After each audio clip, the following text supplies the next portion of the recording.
Hi and welcome back to the channel. In today's video, I'm gonna guide you how you can create a new profile on Netflix. It's pretty easy and simple, so let's start our video.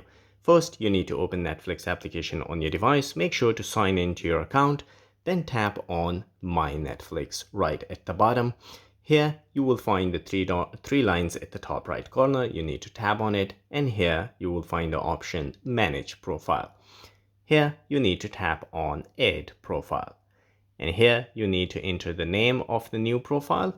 So I will name it as a buddy. You can name it anything that you want. You can tap on the pencil icon here to change the profile logo as well. You can select anyone from here. I will choose the professor.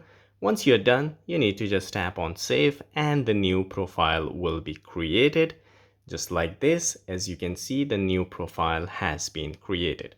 So guys, if you like this video, don't forget to subscribe. I will see you in the next video. Till then, take care.